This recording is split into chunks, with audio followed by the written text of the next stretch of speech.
Let us see what happens when atoms with different electronegativities combine to form a covalent bond. When two atoms with different electronegativities combine to form a covalent bond, the electron density between atoms is shared in such a way that it is displaced more towards the more electronegative atom.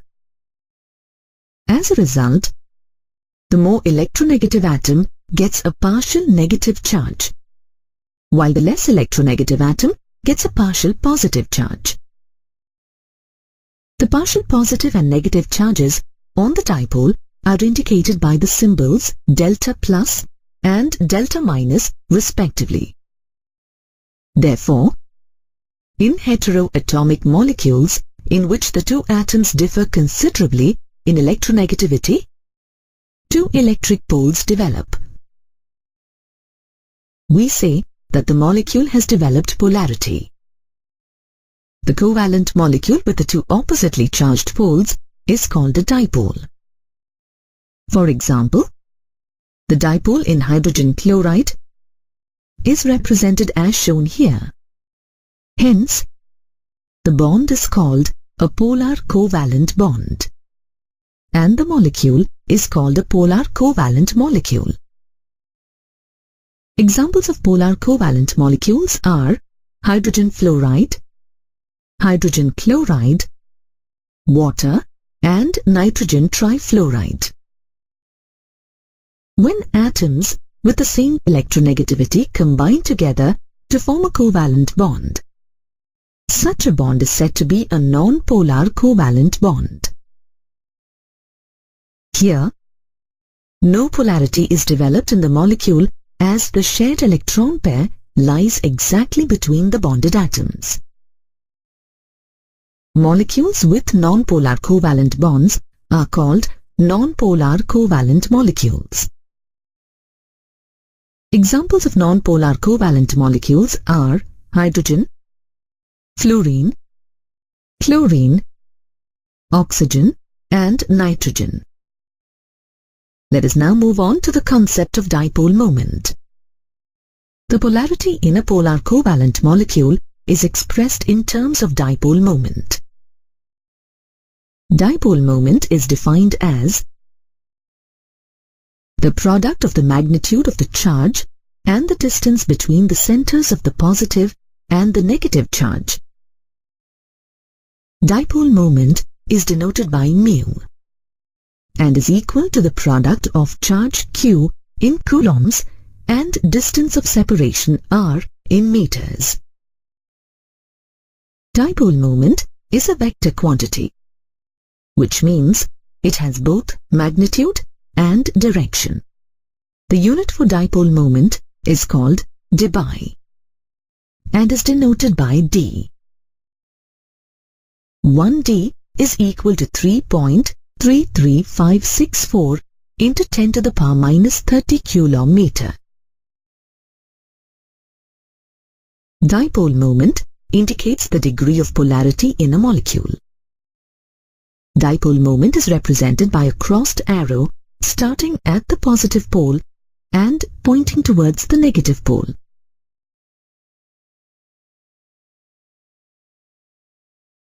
For example, the dipole moment of hydrogen chloride is represented as shown. The crossed arrow indicated above a Lewis structure indicates the direction of electron shift. In case of polyatomic molecules, the dipole moment depends on the individual dipole moments, called bond dipoles, and on the spatial arrangement of various bonds in the molecule. The net dipole moment is the vector sum of the dipole moments of all the bonds present in the molecule. Let us calculate the dipole moment of some molecules. Consider the beryllium chloride molecule. It is a linear molecule with a bond angle of 180 degrees. In the beryllium chloride molecule, two beryllium chlorine bonds are present in opposite directions. As chlorine is more electronegative, the shared electron pair moves closer to chlorine, so that it acquires a partial negative charge while beryllium acquires a partial positive charge. The bond dipole between the two beryllium and chlorine bonds is represented as shown. As the two equal bond dipoles are in opposite directions, their vector sum is 0.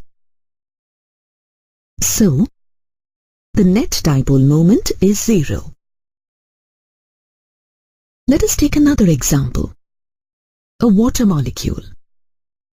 In a water molecule, there are two oxygen-hydrogen bonds. It is angular in shape with a bond angle of 104.5 degrees.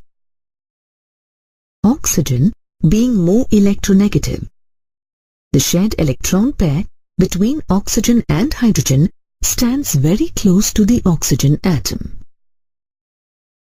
So, the oxygen atom gets a partial negative charge, while hydrogen gets a partial positive charge. The bond dipole lies towards the oxygen atom. The net dipole moment is the resultant of the two bond dipoles of oxygen and hydrogen bonds. The net dipole moment, mu, in water is 1.85 dBi. Now let us take the example of a boron trichloride molecule. In this molecule, 3 boron chlorine bonds are present at an angle of 120 degrees to one another. The resultant dipole moment of any two boron chlorine bonds is equal and opposite to the third boron chlorine bond dipole, as shown here. Hence, the net dipole moment is equal to 0. Let us take the carbon tetrachloride molecule. As the resultant bond dipoles, as shown here, are equal and in opposite directions, they get cancelled, and the net dipole moment of the molecule is equal to 0.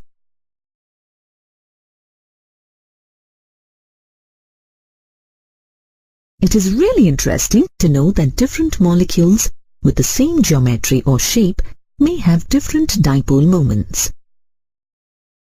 Let us consider ammonia and nitrogen trifluoride molecules. Both of them have pyramidal shapes with a lone pair of electrons on each nitrogen atom. But the dipole moment of ammonia is greater than that of nitrogen trifluoride, though fluorine is more electronegative than nitrogen. There is an explanation.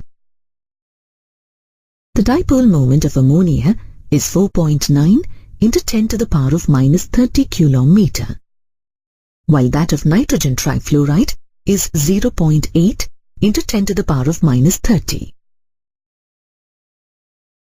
In the ammonia molecule, there is a lone pair of electrons on the nitrogen atom and 3 nitrogen-hydrogen bonds present in the molecule.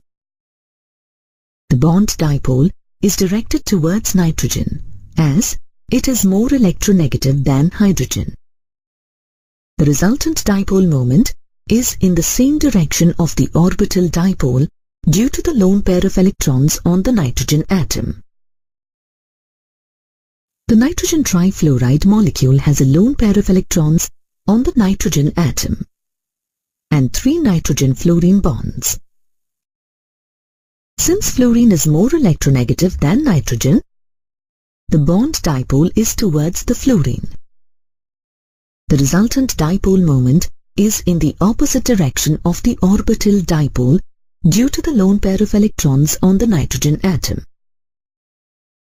Hence, the dipole moment of ammonia is more than that of nitrogen trifluoride. Hence, we can conclude from the polarity of bonds and dipole moment that a covalent bond has a partially ionic character. Based on the Fajans rule, we can say that ionic bonds also have some partial covalent character. To know about the partial covalent character in an ionic bond, we should know Fajans' rules. According to Fajans' rule, when two oppositely charged ions approach each other, the cation attracts the outermost electrons of the anion. Due to this, the electron cloud of the anion gets distorted. This is called polarization. The tendency of the anion to get polarized by the cation is called polarizability. As a result of polarization and polarizability, the positive and negative charges decrease on the cation and anion. This means that the electronic charge becomes more concentrated between the two bonded atoms and is responsible for the development of a covalent character in ionic compounds.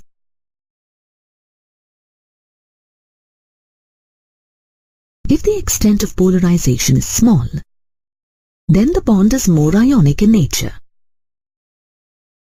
If the extent of polarization is more, then the bond is more covalent in nature. The smaller the size of the cation, the greater is the covalent character of an ionic bond. For example, lithium chloride is more covalent than sodium chloride because the size of the lithium cation is less than that of the sodium cation. The smaller cation has a higher electron density, and hence it can distort the electron cloud of the anion easily. The larger the size of anion, the greater is the covalent character of the ionic bond. For example, sodium iodide is more covalent than sodium chloride because the iodide ion is larger than the chloride ion. For an anion of large size, the electron cloud on it is loosely bound to it, and hence can be easily distorted by the cation. The larger the charge on the cation or anion, the greater is the covalent character of the ionic bond. For example, stannic chloride is more covalent than stannous chloride because the charge on tin in stannic chloride is 4, while it is 2 on stannous chloride. On the other hand, sodium sulfide is more covalent in nature than sodium chloride because the charge on the sulfide ion is greater than the charge on the chloride ion. Cations of the same size and charge, the cation with an inert gas configuration forms compounds with more ionic character. The cation with pseudo-inert gas configuration, that is, with 18 electrons in the outermost shell, forms compounds with more covalent character. For example, copper 1 chloride is more covalent in nature as compared to sodium chloride. Copper ion with pseudo-inert gas configuration has an electronic configuration of 2, 8 and 18. Sodium ion with inert gas configuration has an electronic configuration of 2, 8.